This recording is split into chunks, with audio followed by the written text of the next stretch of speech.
As September sunshine changed to autumn clouds, life at the Quimby's house settled into a peaceful routine. Mr. Quimby, who managed the ShopRite market, came home from work looking cheerful. Groceries had been delivered on time, no shoplifters were spotted, and no one had slipped on bits of lettuce dropped by careless produce customers. Mrs. Quimby found more time to read Moby Dick, a book with so many pages that members of the book club, most of them mothers or women who worked outside their homes or both, had difficulty finishing it. They postponed their meeting for another month. Ramona wondered why they didn't just skip the hard parts. Roberta was a happy baby, busy enjoying her hands and feet. She could even put her toes in her mouth. So could Ramona, just barely, but no one else in the family even tried. Beezus was still filled with enthusiasm for high school. She liked all her teachers, and she made a new friend, Abby Alexander, whose real name was Abigail. At dinner time, the Quimbys heard a lot about Abby. Abby wanted to be a math teacher or a dietitian someday. Abby's mother got her contact lenses. Abby got an A on her math test. Abby this and Abby that. All this left Ramona full of wishes. She sighed a lot and wished she had long hair like Daisy, and even though she had no need for them, she wished she had bands on her teeth. She unfolded a paper clip, held the wire in front of her mouth, and smiled at herself in the mirror to see what she would look like if she wore bands. She wished she were a better speller without having to work at it. She wished Yard Ape would pay as much attention to her in school as on the bus. But most of all, she wished there were girls her age on Clickitat Street. She wanted girls to play with. She wanted a best friend. That was why she ran all the way home from the bus stop one afternoon. She had news. A wish might be about to come true. "Guess what?" she cried as she burst through the door and found her mother folding diapers on the living room couch. They were diapers Ramona had worn, but she didn't like to think about that. Paper diapers were expensive, she knew. "What am I to guess?" Mrs. Quimby was interested, but not excited. After all, she had known Ramona for 9 years. Ramona was glad Roberta was still napping, so she could have her mother all to herself. She took a deep breath and began. "Daisy Kidd, the new girl in my class I told you about, you know, the one with long hair and braces on her teeth, wants me to come home with her on the bus after school tomorrow. Her mother will bring me home after dinner." Mrs. Quimby pulled a diaper out of the jumble beside her and flapped it to shake out the wrinkles. But before she could answer, Ramona went on. "Please, please, Mother, I never get to play with a girl because there aren't any girls around here except for Willa Jean, who doesn't count because she is only in kindergarten, and besides, she's a nuisance. And Daisy is lots of fun, and she's a good speller, and is a really, really nice girl, so she must have really, really nice parents, and—" Mrs. Quimby calmly folded the diaper as she interrupted. "Of course you may go, dear. I already know about Daisy's family because one of the book club members' cousins live next door to her family, and says they are fine people. Daisy's father was transferred here during the summer, and her mother works mornings as a school nurse." Obviously, the conversation of the book club was not limited to books. Somehow, Ramona felt let down.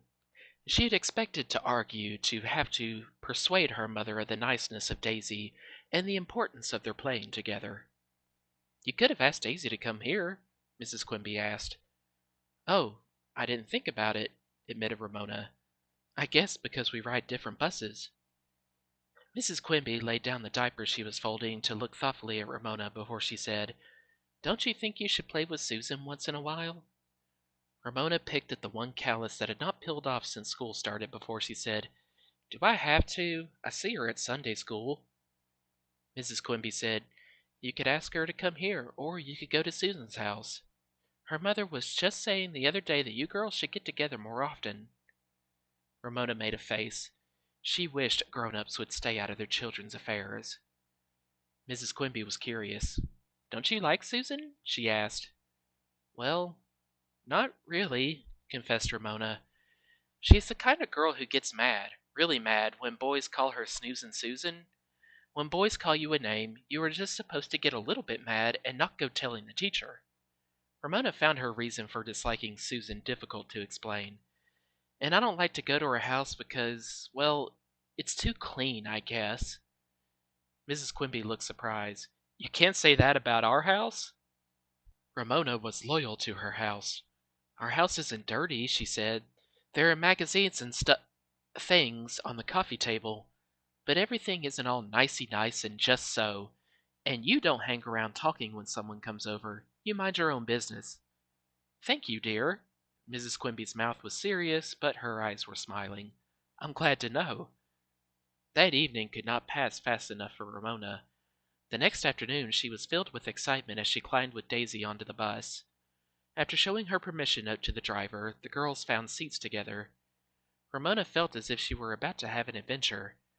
Although she was familiar with the streets they rode through, somehow they seemed different when seen from someone else's school bus. I feel like I'm really going someplace, she told Daisy. She had never been so far from home without an adult before. You are going someplace, said Daisy. To my house. Both girls found this funny. Daisy's house turned out to be an old two-story house on the other side of the high school. The girls were greeted by a friendly tail-wagging dog, a sort of collie. Daisy patted and introduced him. This is Muttley. My brother Jeremy found him abandoned in the park. Hi, Muttley, said Ramona. The dog seemed pleased. Daisy's house had a pleasant fragrance, something like cookies, and was comfortably untidy. There were still packing boxes in the corner of the living room, and a vacuum cleaner and its attachments lying nearby. A cat dozed in a patch of sunlight and opened one eye to look at Ramona. Daisy's mother, who was plump, looked younger than her hair, which was gray, long, and held back with a clasp. Welcome, Ramona, she said as she looked up from a box filled with dishes, crumpled newspaper, and bubble wrap. What nice shoes you're wearing. Ramona looked down at her shoes, surprised by their niceness. Mrs. Kidd continued, Daisy needs new shoes, but we're not familiar with shoes around here. Where do you buy your shoes? Ramona knew right away that she liked Mrs. Kidd. Not every mother who asked questions really wanted to know the answer. Mrs. Kidd plainly was not a person who asked children how they liked school or what they wanted to be when they grew up. Fix yourselves a snack, she said, and pulled a platter out of a carton. I hope I can get all these packing boxes out of the living room before Daisy goes to high school. Obviously, she was a mother who knew how to mind her own business. Daisy picked up the large, limp cat that was almost too heavy for her. This is Claude, she said. Clawed, she spelled. Not like a man's name. My brother named him Claude because he had been clawed by another cat when he found him hiding in a gutter. Daddy says he hopes Jeremy never finds a wounded skunk. Ramona stroked Claude's fur. He was such a nice, comfortable cat, unlike Picky Picky, the cat the Quimbys had once had. Daisy returned him to his patch of sunshine before she led the way to the kitchen, where she found juice bars in the refrigerator. Another good sign, Ramona thought. Susan's mother provided apples or a glass of milk and graham crackers for an after-school snack. While the girls were busy licking their juice bars, Daisy's brother came in the back door, dropped his book bag on the floor, and said, Hi, Fence-Face, to Daisy as he opened the refrigerator. And you must be the Ramona we've heard too much about. He began to throw together a sandwich. That's my brother, Jeremy, said Daisy. He thinks he's a genius because he's in high school. Jeremy, corrected the brother to Ramona, and added, tinsel teeth, to his sister. With that, he took his sloppy sandwich and a dill pickle into the living room, where he turned on the television to a sports channel. Daisy made a face. I wanted to watch Big Hospital. That's my favorite program. Mine too, said Ramona. Sharing a favorite made her feel closer to Daisy. When the girls had finished their juice bars, Daisy said, Come on, let's vacuum Claude. He loves to be vacuumed. Jeremy, who had picked up the cat, was sitting on the couch with his feet on the coffee table. Mrs. Kidd, busy unpacking dishes, did not seem to mind. Daisy seized the vacuum cleaner and pulled it toward Claude, who jumped off at Jeremy's lap as if he expected it.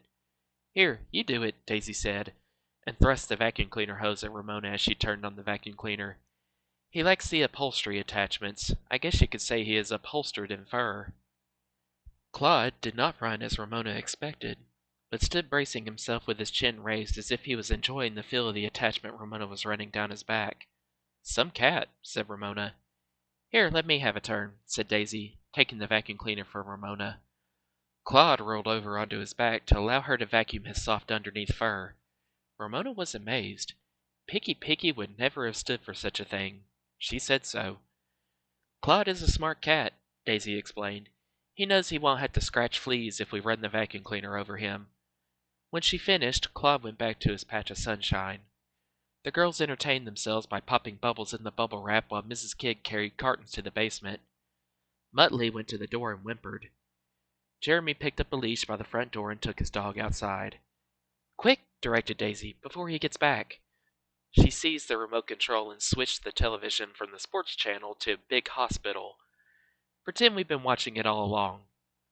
The girls settled themselves on the couch and tried to look as if they had been there for some time.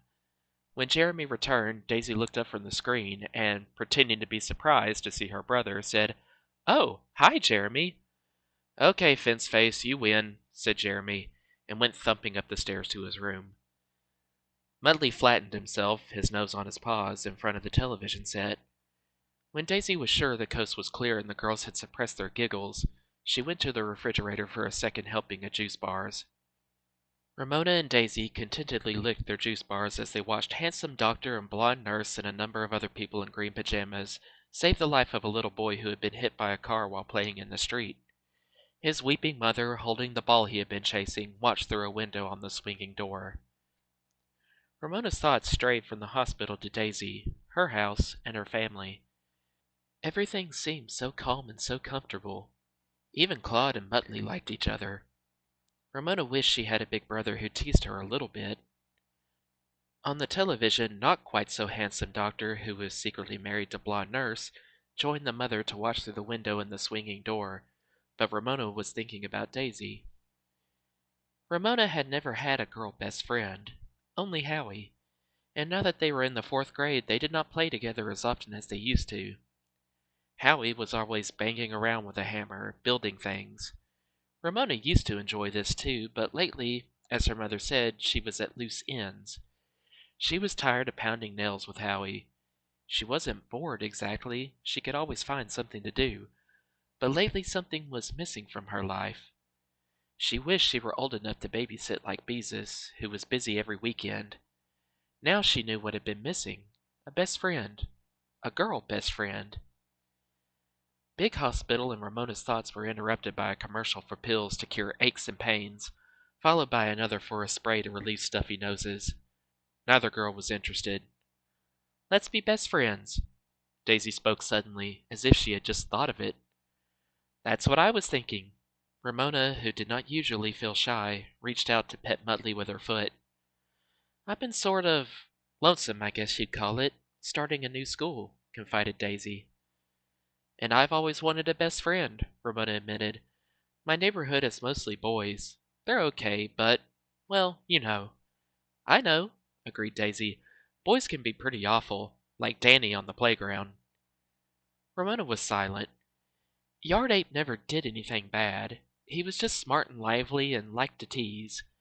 She did not want anyone, not even her best friend, to know how much she liked him. The girls watched television in contented silence. Men in green pajamas ran down the hall wheeling a woman groaning in pain. Her faithful dog followed. "Get that dog out of here!" shouted handsome doctor. Muttley looked up, startled, saw he wasn't threatened, and laid his nose on his paws again. Ramona and Daisy smothered their giggles over Muttley's confusion. A spicy fragrance came from the kitchen. Ramona hoped it meant they would have lasagna for dinner. Lasagna would make her day perfect. She couldn't wait to tell her family all about it. Her thoughts drifted to what she would say. Daisy's mother lets her have juice bars after school. Daisy has a big brother who calls her Fence-Face. Daisy vacuums the cat. Now Beezus wasn't the only one with a best friend to talk about. Ramona hoped she could be Daisy's best friend forever.